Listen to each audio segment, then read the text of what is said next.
Hello, and welcome to this week's episode of The Hard Choice. Simple steps for showing up. My name is Brad Draper. I am highly caffeinated. I am your host. Let's do this. I just chugged 200 milligrams of caffeine because I'm tired. I'm running on like 2.5, 3 hours of sleep. It's awesome. We keep on sprinting, and I just did the last portion of my 75 hard day. I just did my outdoor workout, and this time around for 75 days straight, I am rucking outside. And if you do not know what rucking is, it is a weighted backpack. That's what it is. So I've got a 35-pound backpack that I'm carrying on my walk. It's more like a hike because there's a lot of hills and just getting after it. It's been actually really cool because it has been so warm here in Utah.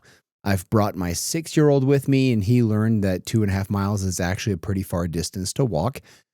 And then for the last several days, 3 or 4 or 5 days, I've brought our 7-week-old, put her in the stroller, bundled her up in this like Wookiee suit. It's super nice outside, super warm, but keep her extra toasty, puts her to sleep. And I push the stroller through these hills. And these hills are on the street, obviously, but they're still hills. And I still have a 35-pound backpack on, and it's awesome, and I love it. However, that's a little bit what we're going to talk about today with a side caveat, sidestep, There's this quote that I'm going to botch from Aristotle. It says, if you want to control other people, you must first control yourself. And in order to control yourself, you must first know yourself. I want you to think about that. In order to control others, you must control yourself. And in order to control yourself, you must know yourself. How many people actually know who they are? Truthfully. How many of you know who you are? Do you know who you are? On a fundamental level, do you know whether you're determined, gritty, weak, soft, forthright, forward-stepping, overstepping, understepping, true to your word? Are you bankable? Can somebody rely on you with anything? When you say you'll get it done, do you get it done and go the extra mile?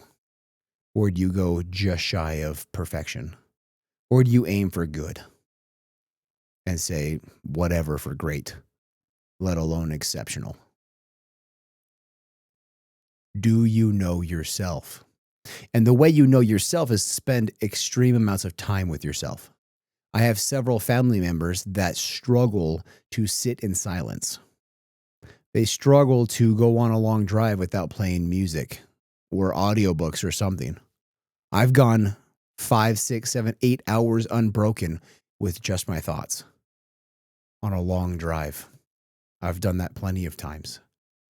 In fact, lately, as I get older, I prefer silence over anything else. Because then I think and I ask questions. Back to older episodes of this podcast, thinking is asking and answering questions with yourself. How often do you do that? How often are you challenging your own thoughts, questioning that which you believe and hold true, and then challenging, is it actually true? Should I change my belief? Should I change my lens, change my perspective? Am I seeing this thing in the right way? Or what other ways can I see it so I can progress forward? How can I turn the cube, change the spectrum of light so I can see a different color? It's so important to ask questions and then challenge it with action. I'm not just sitting here and always doing this in your mind. This is constant trial and error. Constantly doing, constantly moving, constantly working, constantly falling and getting back up. Are you the kind of person that actively falls and then gets back up? I was asked just the other day, being that I'm in 75 hard, and I posted that I'd finished for the day on a story on my Instagram. And somebody that I do not know Apparently he lives in the same town as me, and we have about 55 mutual friends. He said, so you have to do two outdoor workouts, or you have to do two workouts. I said, yes, one's indoor, one's outdoor. He says, what if life happens and an emergency happens and you can't do the second? Do you fail? I said, well, one, you should have a little more control of your life. You should be a little bit more active and forward loading with what you have to get done, especially if you have priorities, get them done earlier in the day. And no, if you don't miss it, you don't fail. You just start from day one again. You only fail if you discontinue the program entirely. Otherwise, no matter what day you're on, cool, start over on day one and keep going. There was once upon a time I failed on day somewhere around 69 out of 75. And so I ended up doing 137 or something like that, days unbroken of hitting these things. It was a wild ride. I was not very thrilled when I figured out that I lost or that I had missed a day and had to start over. Are you the kind of person that will start over? Or are you the kind of person that says, this is what I meant to do. I actually did do it. Disregard that. I did do it. And then move on. I've known people to actually fail that program or miss a day and not start over and just go to the end and say, good enough. Well, good enough is the enemy of great. How well do you know yourself? And once you know yourself exceptionally, then you can begin to lead yourself. You can control yourself, control your mind, control your actions. Because you know where your strengths are, you know where your weaknesses are, where you know where you can kind of let off the gas because you're going to autopilot through that with excellence. For instance, I can autopilot with excellence through the gym. I don't really need to think about it. If I go to the gym, I walk through the doors, guess what? I'm going to hammer down a fantastic workout. Regardless of how much energy I have, how tired or awake I am, if I have a plan or not, it doesn't matter. It will get annihilated because I've been doing it for 23 years. But there's other things that I'm not so proficient in that I have to put more energy, more attention, more effort, intention to make sure I have a fantastic outcome. Where are you at? Know yourself, control yourself. And then from there, control others. I was learning from Napoleon Hill. I'm doing a training right now. And it is the workbook. It's a 540-page workbook. It's massive. It's a workbook that Napoleon Hill used to train his instructors. So the people teaching his philosophies, I'm being trained by that training manual. And it is super cool. And it talks about in there that you are not so much as paid for what you can do, but what you can get others to do. And I sit back and I look at my business partners and our employees and my friends and our family and my family and seeing people executing things on our behalf. These last few months with the end of pregnancy and now into newborn status, I have my two business partners and our two employees below them that they're carrying the torch. They're sprinting forward whether I am present or not, whether I'm awake or not, whether I am razor sharp that day or I am duller than dull. They're still sprinting forward, and I'm so grateful for them. And they are moving the needle because they understand the vision. They are a part of the vision. It is their vision too. Leading people, controlling people for the betterment of their good, not just your good, their good. It's wild to think people in history like Alexander the Great, how he was young and he took a space about the size of Tennessee or so, and he expanded it to the size of America in 10 years just by controlling people. But it's because he knew himself and was able to control himself and then grow that bigger and bigger and bigger and bigger and bigger. Where in your life are you doing this? Where are you in life knowing yourself, and where do you not quite know yourself? How much are you controlling yourself? Intention, personal development, personal execution, sharpening the edge, day in, day out, all the time.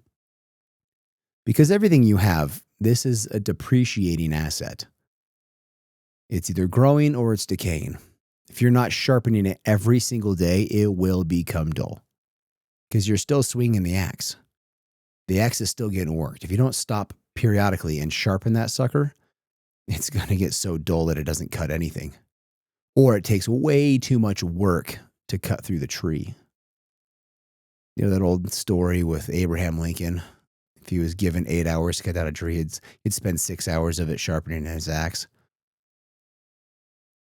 It's so crucial to keep your edges sharp. And that's knowing yourself. And then controlling yourself is that in action. There is so much talk today and so little execution. I want to do this. I'm going to do that. In the future, when this takes place, this is what I'm going to do. Yeah, I'm doing that. Well, when? Are you doing it today? No. So much talk, so much chatter, and so little action. It's really interesting. I've been out of the networking space for about 14 months now. I was very active in it. 2, 3, 4 days a week, I was at some kind of an event. Not as high as some friends. I got some friends that are at events 3 days or 3 times a day. Forget that. But I was doing a lot of networking things. And I was moving my needle, but when I was there, I wasn't moving it intentionally. I thought I was moving it. I thought I was having impact. And in the end, I was. I mean, our CTO today, my business partners today came about because of those networking things that I did. So I'm grateful for them and I will get back to them at some point. But there's a time and a season to focus in. I was discussing just the other day with an old friend. I haven't talked to him in over a year because I would see him and I do see him at networking events. He goes to all of them. And he said, "Hey, how are you doing? How are things going?" I said, "Good, just focusing in, just lasered on." He said, "Yeah, man, I'm so tired. I got my poker in too many fires, so many things. The business is gaining traction finally, but man, lots of things." And this person is widely known to do so many things that nobody actually knows what he's doing at any moment in time. And I told him I'm the exact opposite. I'm removing as much fluff as I can. I'm cutting everything out. And I'm laser focused on our project, on our business. And if I'm not working on that business, I'm with my family. That's pretty much it. And it comes down to knowing yourself, knowing what you want, and then controlling those actions. And in controlling those actions and controlling yourself, you can control others. Think about that in your life. How well do you know yourself? How much are you controlling yourself? And how much are you controlling others? If you're not controlling others and you want to, go backwards. And this is not control in a dictatorship fashion. This is working alongside and getting people to do things for your and their benefit. That is so important. Have this conversation with your friends and your family. Share this episode. Leave me a review. I love to talk to you guys. I love to learn and to grow and to move forward with you. Find me on socials, Mr. Brad Draper. I am everywhere. I am very easy to find. Like this thing, subscribe to it, download it for future listenings. Until next week, I love you guys. Bye.